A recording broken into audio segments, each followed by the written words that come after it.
Hey everyone, and welcome back to another industry report. So, Microsoft seemed to be getting in bed with Nintendo, a move that could massively shake up the industry as it is now, having a large impact on the business models that will shape the future and the games shaped by those business models. And of course, as happens all the time in this channel, it starts with a walk back through history. Ultimately, the headlines need to exist in context, and I figure this channel's worth a lot more if, we could all come away having learned something from the process of making a video. The Xbox One pretty much failed out the gate. It didn't really sell that well, no doubt not being helped by the Kinect being shoved down everyone's throat and the extra price associated.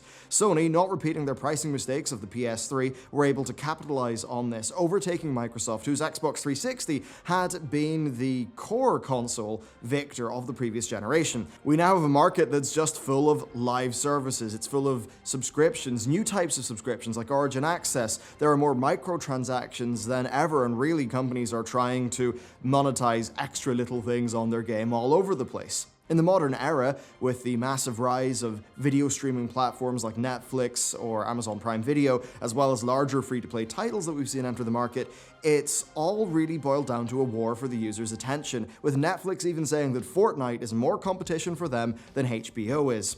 Microsoft have been the loser in all this for a long time, but we seem to be on the cusp of a very large change, an alliance between Nintendo and between Microsoft. Now, the user base of the Xbox One on launch was not that large, with games like, say, Halo 5 Guardians and the Master Chief Collection no doubt being great for long-standing fans like myself to buy into, but not really expanding things. And it's clear that Sony were just better able to compete. They had a clear advantage in first-party exclusives, even in the PS3 era, but with the PS3 underselling the Xbox 360, it meant that their PS4 remasters were able to perform fantastically, with the likes of The Last of Us Remastered and Uncharted Remastered doing pretty excellently for the company early on. Then, as time progressed, it became extremely apparent that Microsoft were losing this war on another front, their first-party exclusives. Not only were they losing the console, but the exclusives were not doing well. Of course, exclusives from a first party, they're funded by the people who make the console, so they have a dual purpose.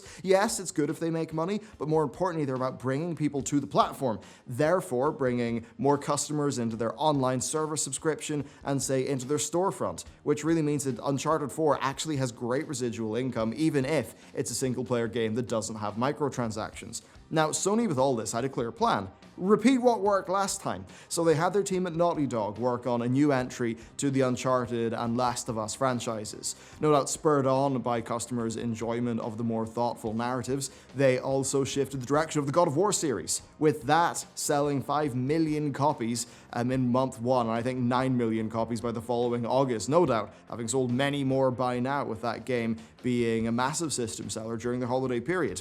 Now, you've got all these great exclusives. What was actually happening over at the Microsoft camp while these exclusives were a thing? Well, you had Halo 5 and the absurdly good value Master Chief Collection. Past that, what? Sunset Overdrive? That was average at best. At this stage, we've got Forza, I think is how they actually pronounce it. We've got Sea of Thieves. They're all pretty good, and what's interesting about them is they're more live servicey in their nature. And I suspect that they actually perform quite well, but that the likes of Halo and Gears just did not manage to appeal to new audiences. And then one also has to wonder, how much did their initial plans for TV damage the exclusive lineup? Quantum Break was a tie-in game that was, it was a TV tie-in, really. Of course, it was greenlit during the tenure of the previous Xbox chief, at the time where the goal of Xbox wasn't really games, it was to take over the whole living room. I'm sure we all remember the infamous Sports and TV E3 presser. TV experience. TV and movies, TV. Xbox. Watch TV. TV.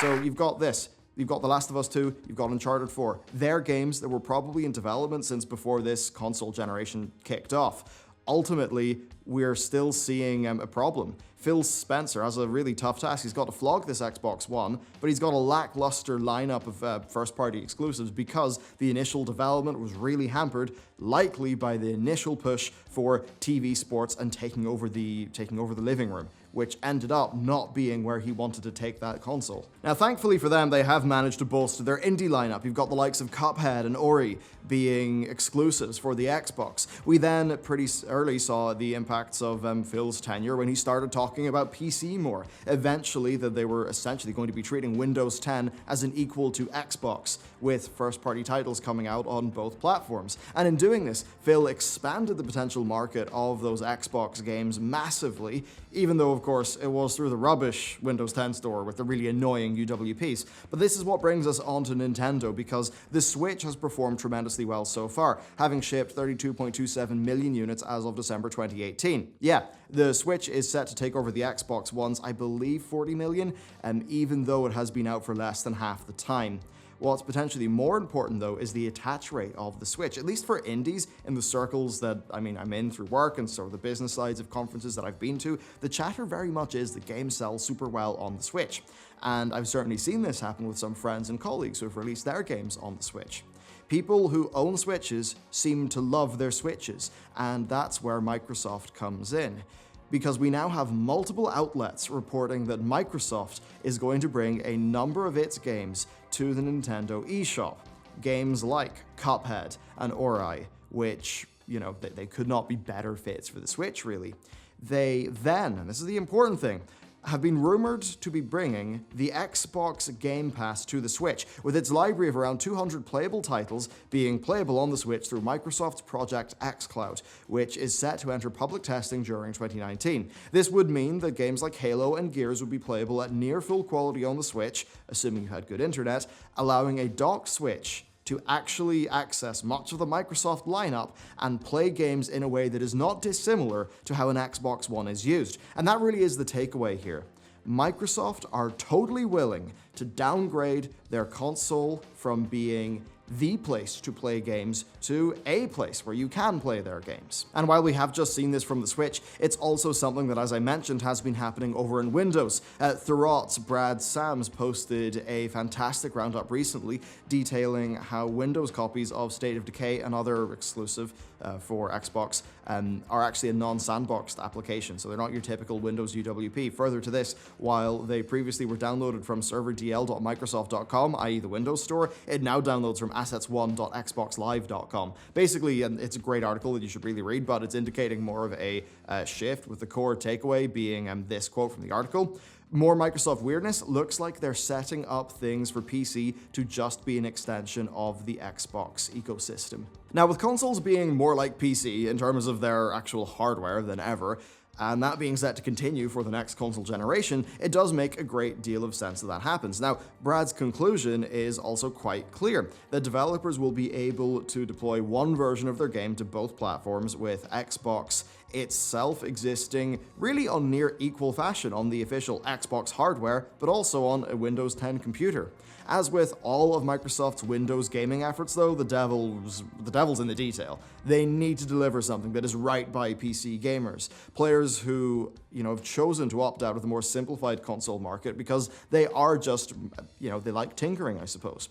Both platforms being identical might be an okay starting off point, but long term, the PC version will have to have a somewhat expanded feature set that feels or makes those games feel like they're native on the platform, frankly, unlike the current UWPs.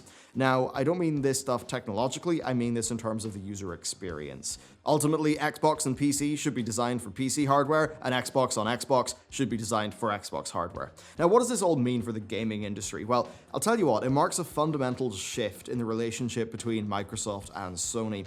Microsoft are now they're more set to become essentially a very large publisher with massive corporate backing because of, Microsoft. But unlike EA or Activision Blizzard, they have things like DirectX. They have the Windows platform. They have the capability to have their own hardware. Now, sure, they'll want to do as well as they can on all their platforms, but they're clearly willing to expand to other platforms that they don't own, probably because they want to extend the Game Pass subscription as wide as they possibly can.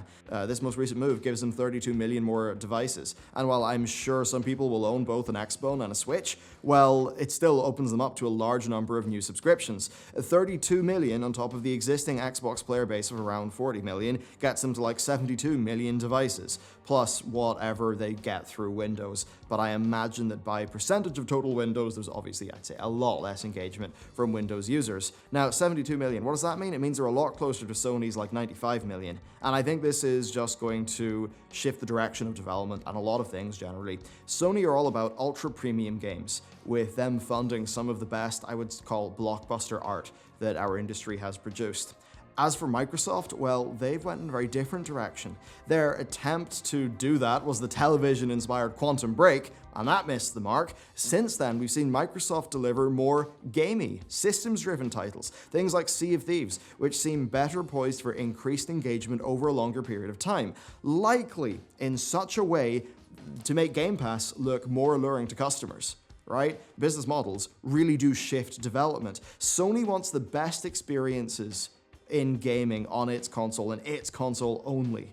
Microsoft wants to expand a massive live service across as many users as they can, on as many different devices as they can realistically put it on, with their streaming thing coming to phones and tablets, as well as now apparently Switch. Basically for Microsoft, anything can be an Xbox. And that really will shift the development direction. It seems like the PS4 and maybe the PS5, they will exist to deliver the most premium, high-quality, blockbuster art experiences out there. But for the Xbox, maybe you're getting more gamey live service-like titles. Personally, I prefer Sony's direction. I would rather a single 12-hour game that I will remember for decades. But that's because, times went on and I'm a bit older. I have less free time. So when I do have that free time to put into games, if it's something like Uncharted or The Last of Us, all the better. However, if I was 15, there's a very good chance I might prefer Sea of Thieves or something like that I know that game would, give me perhaps months of enjoyment instead of just one or two really good sittings. And then I suppose the final thing to add to this is there has been the public cordial, basically friendship between Phil Spencer of Xbox and Reggie Fils-Aimé of Nintendo. And if the two of them are the heads of their, respective groups, and they've seemingly been getting along quite well with each other, including publicly, which is something that means a lot for their audiences, then yeah, it could be priming us, and that is something that they could have been working on together for their companies. So there you go. That is what's up. That is how I think it will shift the direction of development over time. If you would like to check out some more game industry news, well, we just put up a video about the unfortunate situation with ArenaNet that also goes into a lot of very interesting finances, and be sure to stay subscribed to the channel because soon we will be talking about the crazy situation with a game almost sparking off an international incident and the pretty funky situation with CEO pay. So thanks for watching. There's plenty more down on the channel, and with that, I will see you next time.